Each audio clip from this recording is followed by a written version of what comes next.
अस्सलाम वालेकुम दोस्तों, मैं आपको परफेक्ट वेब सॉल्यूशंस की तरफ से complete code igniter 3 for beginner की इस ट्यूटोरियल सीरीज़ में खुशामदीद कहता हूँ। मेरा नाम इमरान कासिम है और ये हमारा complete code igniter 3 for beginner की सीरीज़ का छठा हिस्सा है, मतलब 6th पार्ट है। और आज के इस वीडियो ट्यूटोरियल में हम देखेंगे कि कैसे हम अपने कोड इग्नाइटर के प्रोजेक्ट में अपनी पोस्ट्स को लिस्ट करेंगे क्रोनोलॉजिकल ऑर्डर में, और फिर अब हर पोस्ट के नीचे एक एडिट और डिलीट का बटन होगा जिस पर कोई भी यूज़र क्लिक करके उसको एडिट कर सकता है या डिलीट कर सकता है।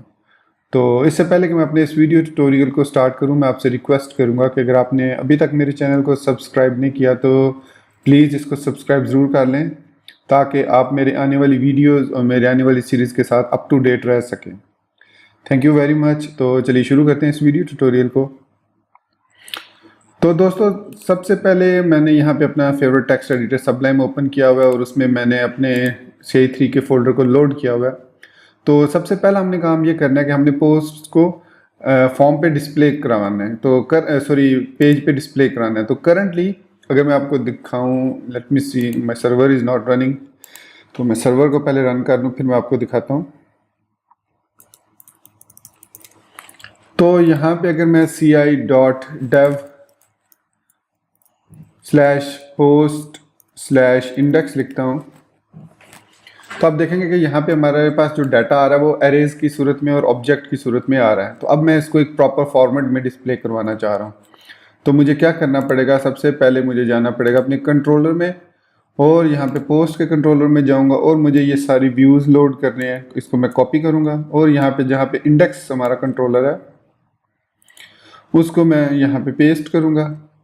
उसके बाद मुझे यहाँ पे जो व्यू लोड करना है वो है इंडेक्स व्यू, और इसको हमने पास करना है एरे डाटा। तो कोड इग्नाइटर के अंदर डाटा पास करने का ये तरीका होता है कि हम एरे के अंदर एक वेरिएबल के अंदर एरे लेते हैं, एक एरे के अंदर एक वेरिएबल लेते हैं जिसमें हमने सारा डाटा सेव करना होता है।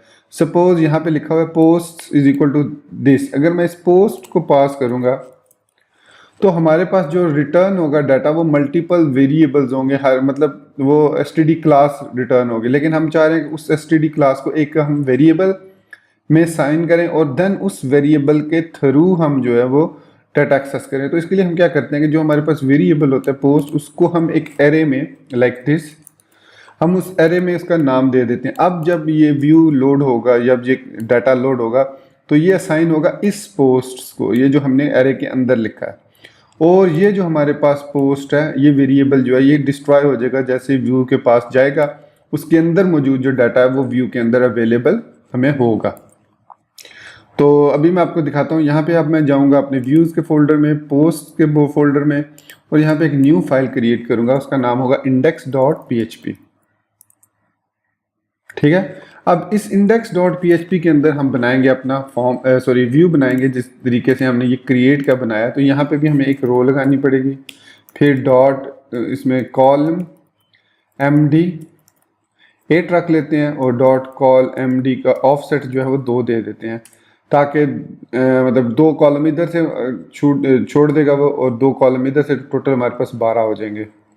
तो उसके बाद हमें यहाँ पे जिस तरह भी हम इसको डिस्प्ले करवाना चाहें हम इस तरह भी डिस्प्ले करा सकते हैं कि यहाँ पे H2 का एक टाइटल लिख लें और यहाँ पे एक P का टैग लगा दें। तो इस 2 में हमारा टाइटल आ जाएगा और P के टैग में हमारा कंटेंट आ जाएगा, और फिर इस P के टैग में हम ऐड कर देंगे अपने दोनों बटन, एडिट और डिलीट वाले। तो यहाँ पे हम लगा सकते हैं button class is equal to BTN क्योंकि हम बूटस्ट्रैप यूज़ कर रहे हैं। तो ये हमने लगाया और यहाँ पे अब हम लिख सकते हैं एडिट। फिर हम यहाँ पे थोड़ी सी स्पेस दे के इसी बटन को कॉपी कर लेते हैं और डिलीट का बटन भी हम ऐड कर लेते हैं। तो BTN इसको डेंजर का नाम दे देते हैं और डिलीट। अब ये काम हमने, ये जो 3 चीज़ें हैं, 2 P टैग हैं और एक H2 टैग है, इसको हमने एक लूप के थ्रू डिस्प्ले करवाना है। तो लूप के लिए हम यहाँ पे लिखेंगे, यहाँ से लूप स्टार्ट होगा और हमारा लूप यहाँ पे खत्म होगा। अब मैं यहाँ पे आपको दिखाता चलूँ कि यहाँ पे हमने पोस्ट का, अब ये वेरिएबल, कुछ जो वेरिएबल भी ये वाला होगा ये हम पास करेंगे यहाँ पे, तो ये जो अंदर वाला वेरिएबल होगा वो हमें अवेलेबल होगा इस इंडेक्स में। तो आप ये ना सोचिएगा कि शायद मैं यहाँ पे पोस्ट लिख रहा हूँ इसलिए यहाँ पे पोस्ट लिखना ज़रूरी है, ऐसा ज़रूरी नहीं है। हम यहाँ पे ऑल पोस्ट भी लिख सकते हैं, कुछ भी लिख सकते हैं, जो भी लिखना चाहें। यहाँ पे मैं ऐसे ही कर सकता हूँ, ये देखें डाटा इंटू पोस्ट। अब मैं यहाँ पे डाटा पास करूँगा तो हमारे पास ये वाला पोस्ट का वेरिएबल जो होगा ये यहाँ पे अवेलेबल होगा। सो यहाँ पे हम लूप लगा सकते हैं for each post as post,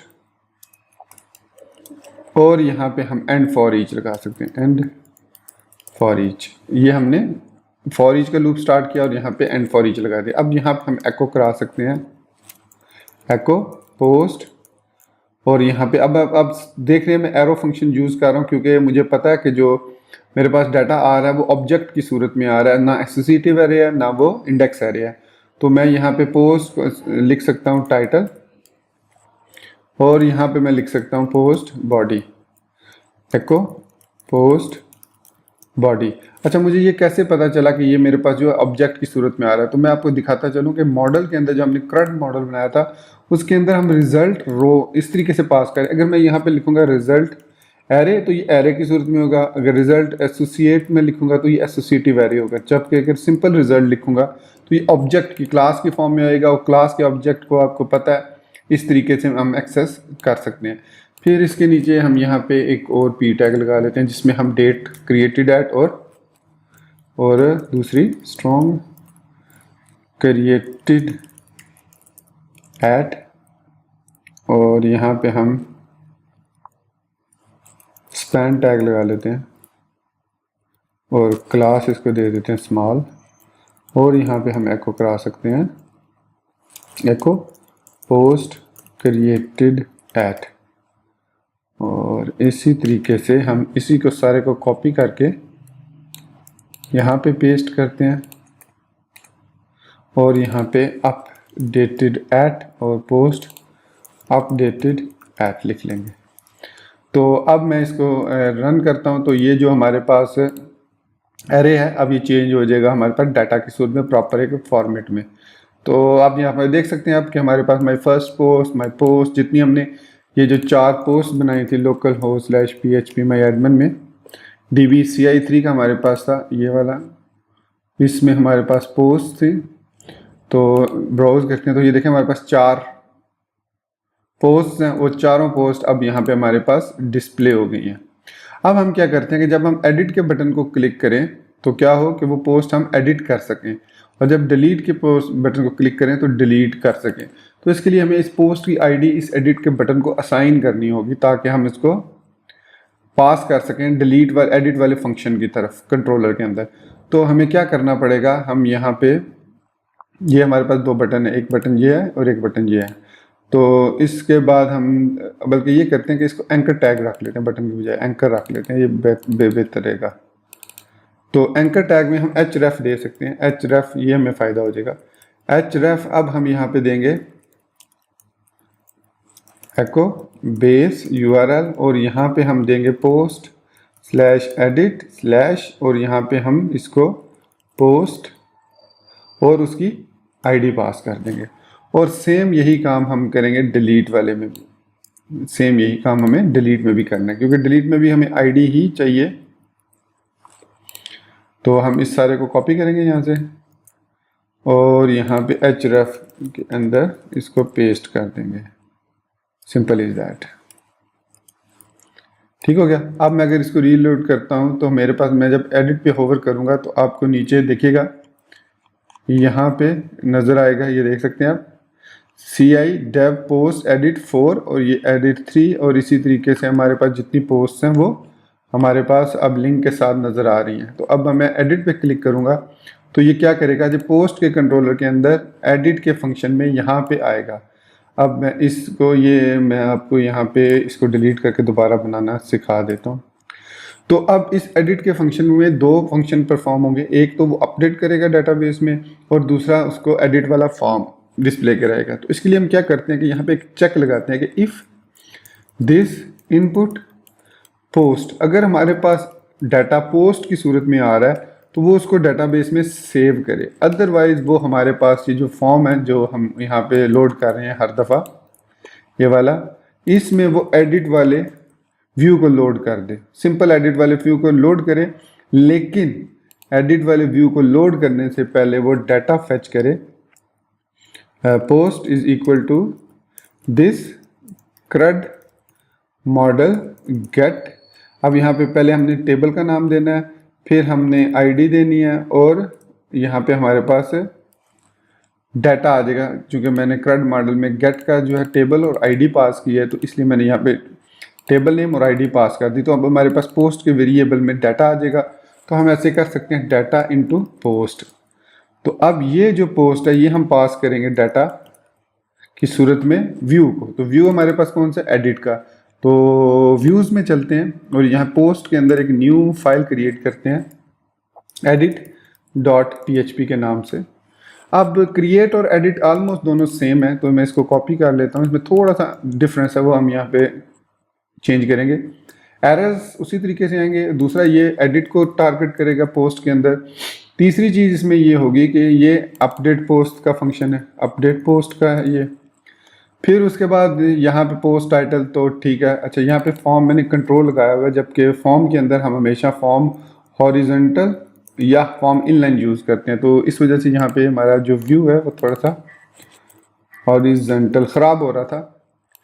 तो ये हमने क्रिएट कर लिया, सॉरी इंडेक्स एडिट, और यहाँ पे जो बटन है उसमें हम लिखेंगे अपडेट पोस्ट। अब यहाँ पे जो दो चीज़ें तो ये चेंज की कि हमने एक तो फॉर्म ओपन का लिंक जो है पोस्ट लिंक चेंज किया, दूसरा हमने अपडेट पोस्ट किया, तीसरा अब हम यहाँ पे ये जो सेट वैल्यू है कि एरर आने की सूरत में वो वही डिफ़ॉल्ट वैल्यू सेट कर देता है। तो इसके साथ हम एक ऑप्शनल पैरामीटर देंगे $पोस्ट टाइटल। क्यों? क्योंकि हमारे पास अब जो डाटा आ रहा है एडिट में पोस्ट डाटा के वेरिएबल से, यहाँ से इस वेरिएबल, ये जो पोस्ट का वेरिएबल है, यहाँ से डाटा हमारे पास इधर आ रहा है एडिट में। तो हम चूँकि वो भी इसमें ऑब्जेक्ट की फॉर्म में है, तो हम उसको ऐसे एक्सेस कर सकते हैं। इसी तरीके से कॉमा डाल के यहाँ पे हम पोस्ट बॉडी लिखेंगे। अब ये set value basically 4 parameter accept करता है। अगर मैं आपको दिखाऊं हेल्पर में, तो ये पहले फील्ड एक्सेप्ट करता है जो डिस्प्ले करवानी होती है, उसके बाद उसकी डिफ़ॉल्ट वैल्यू डिस्प्ले, जो डिफ़ॉल्ट वैल्यू जो भी होगी वो डिस्प्ले करेगा। तो यहाँ पे हमने डिफ़ॉल्ट वैल्यू दे दी कि पोस्ट टाइटल हो, लेकिन अगर हमारे पास एरे की सूरत में कोई डाटा आता है तो वो फिर इस टाइटल को डिस्प्ले करेगा। तो हम सिंपल यहाँ पे पोस्ट टाइटल भी लिख सकते हैं, लेकिन ये बेस्ट वे है कि आप सेट वैल्यू लिखें, उसके अंदर पहले आप एरर का डाटा डिस्प्ले करें कि जो हमारे पास जो इस टाइटल का नेम है उसको, उसमें जो भी वैल्यू वापस है वो डिस्प्ले हो। जैसे लास्ट में हमने क्रिएट में सीखा था कि जब हम फॉर्म सबमिट करते थे और कोई एरर आता था, तो वापस जब वो फॉर्म में आता था तो हमारे पास वो डाटा जो हमने इनपुट किया होता है वो रिटेन रहता है, वो वहीं पे रहता है। तो ये हो गया हमारे पास। अब ये हमारे पास एडिट का और अपडेट एडिट पोस्ट में आ जाएगा। पोस्ट के कंट्रोलर के अंदर एडिट वाले फॉर्म में पोस्ट हो जाएगा। तो अब हमने यहाँ पे ये चेक लगाया कि अगर पोस्ट की सूरत में डाटा आता है तो हमारे पास जो डाटा की एरे बनेगी वो कुछ इस तरीके से बनेगी कि title this input post title. अब ये एक्चुअली आप यहाँ पे $_पोस्ट भी यूज़ कर सकते हैं, लेकिन मैं इसके लिए यूज़ दिस इनपुट इसलिए यूज़ कर रहा हूँ कि ये सैनिटाइजेशन और जो है सिक्योरिटी चेक जो खुद ब खुद ये परफॉर्म करता है। मैं आपको दिखाता हूँ अभी। तो ये हमारे पास जो इनपुट पोस्ट का जो मेथड है, ये देखें, फेच फ्रॉम एरे, पोस्ट के जितने भी वैल्यूज़ हैं उसको एरे में से फेच कर लेगा एक इस सूरत में भी, और फिर हम इसको, और एक्सेस क्लीन भी इसको करेगा। यहाँ पे ये देखें सिक्योरिटी भी, उसको एक्सेस क्लीन का भी हम देखते हैं, इसमें प्रोटेक्शन भी हम लगा सकते हैं, वो आगे चल के हम देखेंगे सिक्योरिटी का। तो फिलहाल हम यहाँ पे इसको पोस्ट किया डाटा, और अगर यहाँ पे हम ये वैलिडेशन लगाना चाहें कि जो डाटा हमने एंटर किया वो सही है या गलत, तो वो अब हम यहाँ पे लगा सकते हैं इस तरीके से। तो बेसिकली ये इसी तरीके का ये फॉर्म है कि यहाँ से अब हम इस चीज़ को कॉपी करेंगे, ये जो अपडेट है, तो इसको मैं यहाँ पे इफ इनपुट पोस्ट है तो यहाँ पे ये इस तरीके से हम इंसर्ट कर देंगे डाटा। और फिर हम यहाँ पे, अब हमने यहाँ पे क्या किया कि अगर वो इनपुट पोस्ट की सूरत में आ रहा है तो देन वो वैलिडेट करे इसको। वैलिडेट करने के बाद वो यहाँ पे हमें ये भी सॉरी, एक मिनट मैं आपको दिखाता हूँ यहाँ पे। अब ये हमारे पास इनपुट डाटा आ रहा है इसमें, तो अब हम यहाँ पे इसको सेव, लेकिन हमें इसकी वैलिडेशन भी करनी है कि वाकई जो यूज़र डाटा एडिट कर रहा है वो वाकई जो हमारी वैलिडेशन है उसको अलाउ करता है कि नहीं। तो यहाँ पे हम इस चीज़ को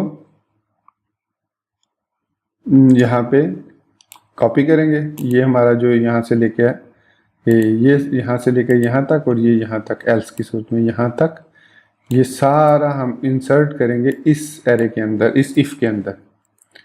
ठीक है, अब देखें हमारे पास यहाँ पे ये प्रॉब्लम, और यहाँ पे दूसरा फिर हम इसको दोबारा एडिट की तरफ भेज देंगे, लोड व्यू कर देंगे एडिट का, और उसके अलावा हम यहाँ पे अपडेट का फंक्शन चेक करेंगे, और अपडेट पोस्ट, और फिर यहाँ पे हम पास करेंगे आईडी, और यहाँ पे हम पास करेंगे इसको डाटा। अब यहाँ पे ये जो आईडी आ रही है, अब अगर आप गौर करें तो हम जब एडिट पे क्लिक करते हैं तो हमारे पास इनपुट यहाँ पे फॉर्म के अंदर एक फील्ड होनी चाहिए, हिडन फील्ड एडिट में, जहाँ से हमें इनपुट आईडी भी हमारे पास आ रही हो। तो यहाँ पे अब इसके लिए हम क्या करेंगे, यहाँ पे एक हिडन फील्ड एको फॉर्म हिडन, ठीक है, नेम उसका होगा आईडी होगी, और वैल्यू उसकी वही हम लिखेंगे सेट वैल्यू और आईडी कॉमा पोस्ट आईडी। तो पोस्ट की आईडी हमारे पास आएगी यहाँ पे, कि जैसे ही हम एडिट पे क्लिक करेंगे तो ये देख सकते हैं हमारे पास ये फॉर्म ओपन हो गया। इंस्पेक्ट एलिमेंट करेंगे तो यहाँ पे हमारे पास आप देख सकते हैं यहाँ पे भी आईडी आ रही है और यहाँ पे भी हमारे पास आईडी मौजूद है। तो अब अगर मैं इस पोस्ट को सपोज मैं अगर यहाँ से इसको हिडन को ख़त्म करता हूँ, रीलोड करता हूँ, तो अब यहाँ से हमारे पास से हिडन वैल्यू जो है वो ख़त्म हो चुकी है। आप देख सकते हैं यहाँ पे अब लेबल, फॉर्म के बाद लेबल है। अब मैं देखता हूँ कि अगर मैं इस तरीके से इसको पोस्ट करूँ, यहाँ पे ये इनपुट पोस्ट आए तो एको आईडी करता है या नहीं करता है। मैं इसको एग्जिट करता हूँ, यहाँ पे अपडेट करता हूँ, तो यहाँ पे ये देख सकते हैं to few argument post edit zero past, line number पे लाइन नंबर एग्जैक्ट 532, और ये है लाइन नंबर 50 पे।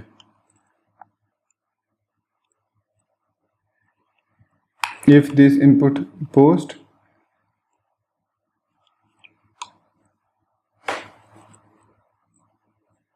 तो यहाँ पे ये कह रहा है कि जी रिक्वायर वंस,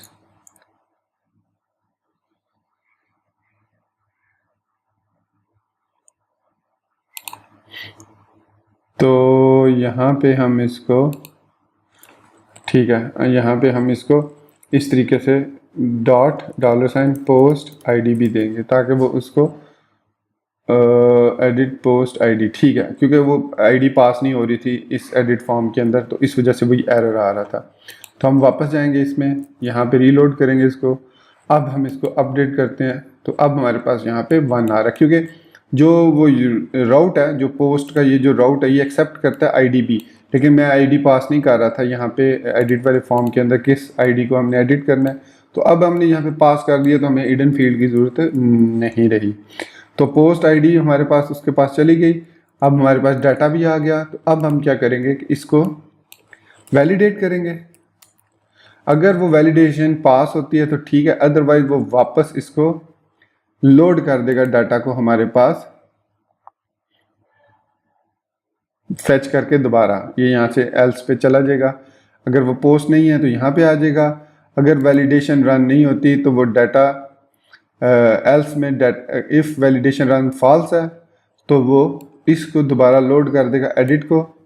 और चूंकि अब एडिट को हमने दोबारा लोड करना है तो यहाँ पे हमें दोबारा डाटा चाहिए। तो हमारे पास ऐसा कोई मेथड होना चाहिए कि ये डाटा हमें दोबारा से हासिल ना करना पड़े। तो यहाँ पे हम इस तरीके से कर लेते हैं कि यहाँ पे वो डाटा एक्सेस कर ले ग्लोबली। अब हम यहाँ पे इसको डाटा को पास कर सकते हैं, क्योंकि यहाँ पे हम जैसे ही वो आईडी के पास आएगा डाटा फेच कर लेगा उस आईडी की बेस पे, और फिर अगर वो इनपुट पोस्ट है तो इस सेक्शन में आ जाएगा, अदरवाइज वो इस सेक्शन में चला जाएगा और एडिट फील्ड को लोड कर देगा।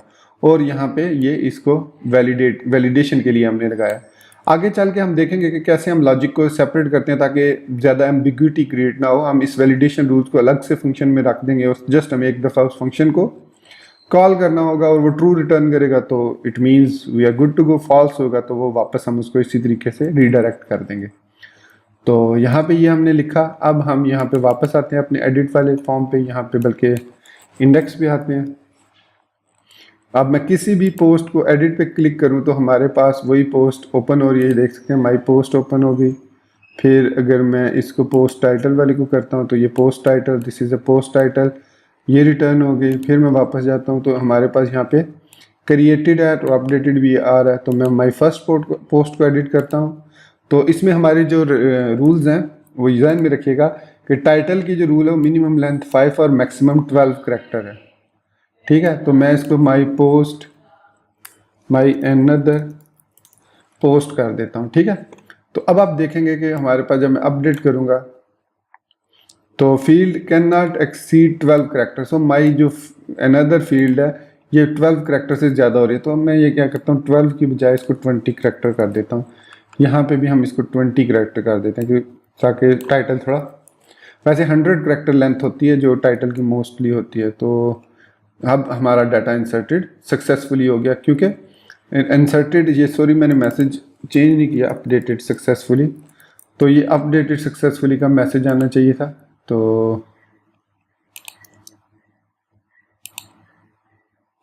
यहाँ पे माई सैम्पल पोस्ट, ठीक है। अब मैं इसको अपडेट करता हूँ तो डाटा इंसर्टेड, ओ सॉरी मैंने इसको इंसर्ट वाले में चेंज कर दिया, आई एम सॉरी, अपडेटेड यहाँ पे करना था। तो अब ये हमारा मैसेज आ जाएगा एको। आगे चल के हम देखेंगे कैसे हम इसको रिडायरेक्ट करते हैं। जब हम सेशंस और रिडायरेक्शन और उसमें फ्लैश मैसेजेस को पढ़ेंगे तो उसमें हम देखेंगे कैसे हम प्रॉपरली, जैसा एरर मैसेज हम डिस्प्ले करा रहे हैं, अगर मैं आपको दिखाऊं कि अगर मैं यहाँ पे पोस्ट का डाटा ज़्यादा लेंथी कर देता हूँ 20 करैक्टर से भी ज़्यादा, तो यहाँ पे हमारे पास जो एरर आ रहा है ये देखें, एरर डेंजर की सूरत में आ रहा है। तो इस तरीके से हम सक्सेस मैसेजेस को भी डिस्प्ले करवाएंगे और फिर हम ये भी देखेंगे कि कैसे हम अजेक्स के जरिए डाटा को अपडेट कर सकते हैं कि यहीं से वो अपडेट होगा और यहीं पे मैसेज आ जाएगा कि डाटा अपडेटेड सक्सेसफुली। तो ये हमारे यहाँ पे दो काम हो गए, एडिट और शोइंग डाटा। अब हम बात करते हैं डिलीट की।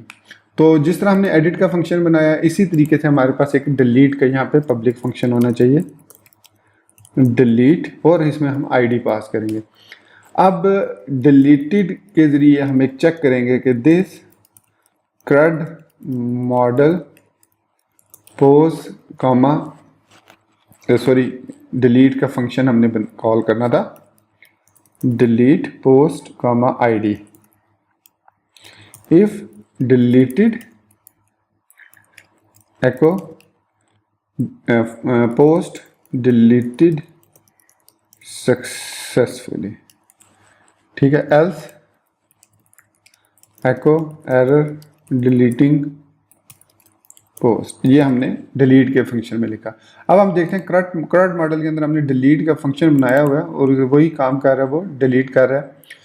तो अब हमने चूंकि ऑलरेडी इसको लिंक किया हुआ है तो मैं यहाँ पे इंडेक्स वाले पेज को ओपन करता हूँ। अच्छा, आप गौर कीजिएगा कि मैं यहाँ पे पोस्ट के बाद इंडेक्स लिख रहा हूँ, इसकी रीज़न ये है कि हमने एनी वाला राउट लगाया हुआ है। तो अगर मैं इसको इस तरीके से लिखूंगा तो वो पेजेस को फाइंड करने की कोशिश करेगा और वो 404 पेज नॉट फाउंड आएगा, जबकि जब मैं यहाँ पे इंडेक्स लिख दूंगा तो वो प्रॉब्लम नहीं होगी। लेकिन अगर आप चाह रहे हैं कि अब मैं इंडेक्स ना लिखूँ तो इसके लिए मुझे क्या करना पड़ेगा, मुझे जाना पड़ेगा कॉन्फ़िग में, राउट्स में, और यहाँ पे जहाँ पे मैंने एनी लिखा है उससे ऊपर मुझे एक राउट, नीचे नहीं ऊपर एक राउट डिफाइन करना पड़ेगा कि जब मैं पोस्ट वाले पे जाऊँ तो वो क्या करे, पोस्ट के अंदर इंडेक्स को कॉल कर दे। Simple is that.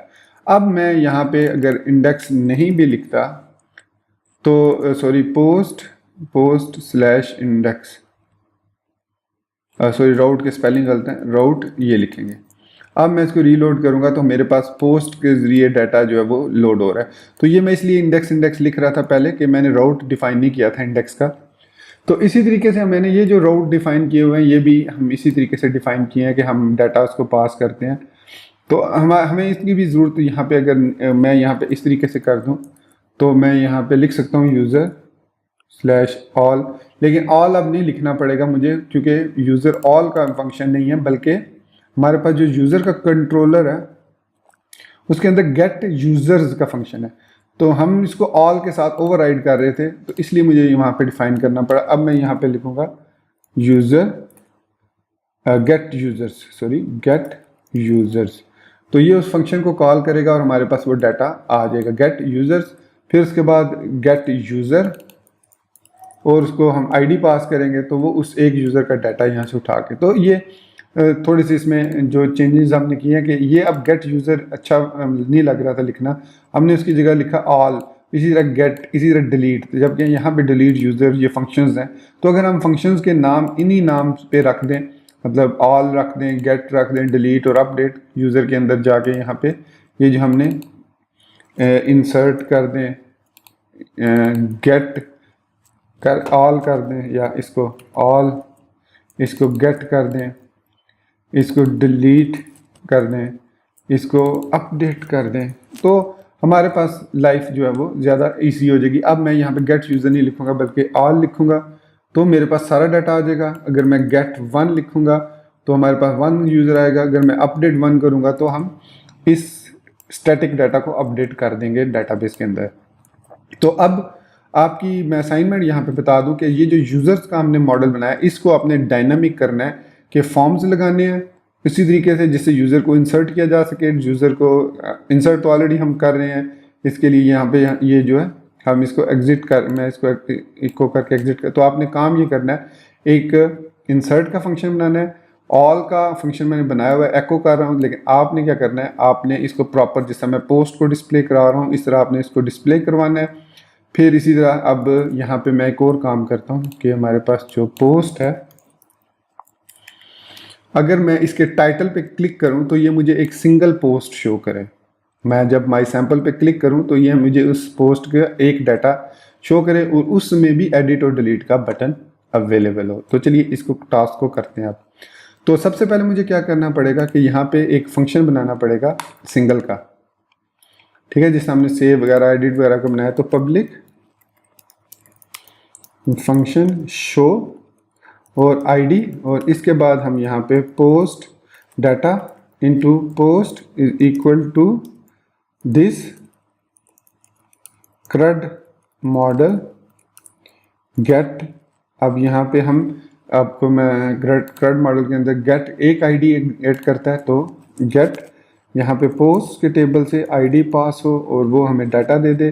फिर हमें यहीं पे ये सारी चीज़ें लोड करनी पड़ेंगी, हेडर, फुटर, एटसेट्रा एटसेट्रा, ये आ गया हमारे पास।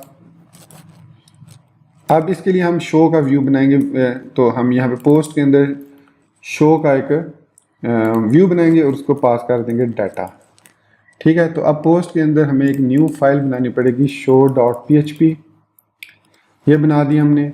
अब इसके अंदर जारी बात है हमारे पास जो इंडेक्स है वही डाटा है सारा, इसको कॉपी करना है और शो के अंदर इसको पेस्ट कर देना है। और चेंजेस क्या करनी है, अब हमें यहाँ पे ये लूप की ज़रूरत नहीं है क्योंकि यहाँ पे सिंगल डाटा आ रहा है, तो सिंपली हम लूप को यहाँ पे ख़त्म कर देंगे और बाकी हमारे पास डाटा सेम होगा।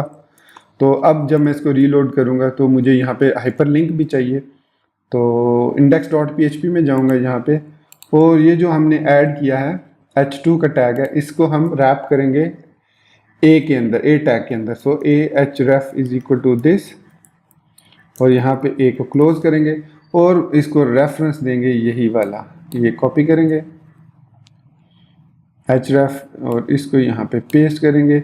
अब हमने चेंज क्या करना है, एडिट को कॉल नहीं करना बल्कि हमने शो को कॉल करना है यहाँ पे। तो ये हमारे पास अब लिंक बन गया माई सैम्पल, सॉरी यहाँ पे ए और सॉरी ये मैंने सॉरी ये मैं इंडेक्स में चेंज कर रहा हूँ, सॉरी इंडेक्स में, हाँ इंडेक्स में ही हमने ऐड करना था ना, हाँ ठीक है, इंडेक्स में ही हमने करना था ऐड इसको। तो ये हम इसको क्या करते हैं, h2 ahref, ये यहाँ पे हम I think I missed double quote somewhere, yes मैंने डबल कोट मिस कर दिया था। तो अब यहाँ पे हमारे पास आप देख सकते हैं कि ये लिंक बन गया है, ये भी लिंक बन गया है। तो अब मैं इस माई सैम्पल पोस्ट को क्लिक करूँगा तो हमारे पास अब ये डाटा सिंगल फॉर्म में शो हो रहा है। अब आप इसको चाहें तो जिस तरीके से भी, जिस फॉर्मेट में भी, जैसे भी आप डिस्प्ले करवाना चाहें आप डिस्प्ले करा सकते हैं। और यहाँ से भी हम इसको एडिट करना चाहें तो हम एडिट कर सकते हैं, डिलीट करना चाहें तो हम डिलीट भी कर सकते हैं।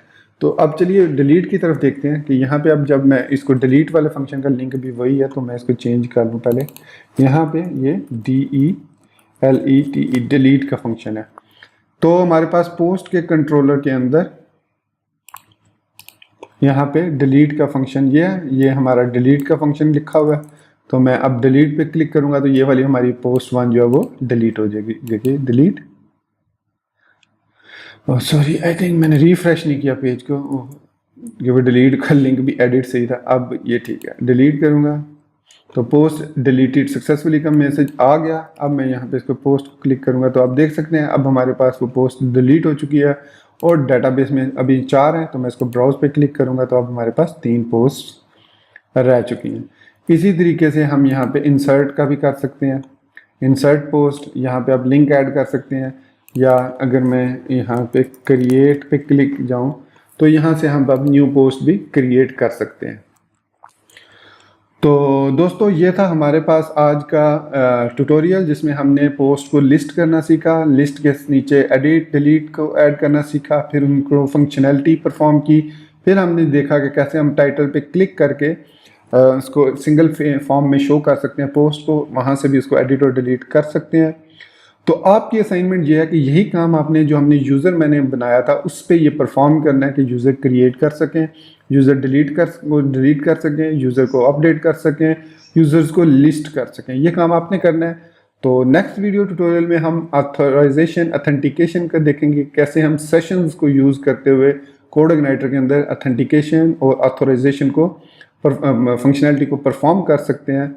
और हम उसके बाद एक पूरा लॉगिन सिस्टम बनाएंगे, कुछ हेल्पर भी देखेंगे कैसे हम हेल्पर्स बना सकते हैं अपने लॉगिन और रजिस्ट्रेशन के लिए ताकि यूज़र लॉगिन हो सके।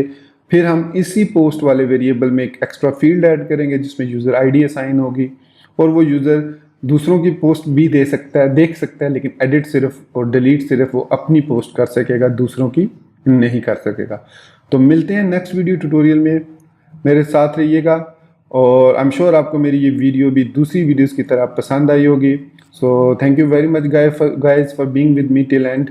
टेक केयर, अल्लाह हाफिज़ एंड बाय।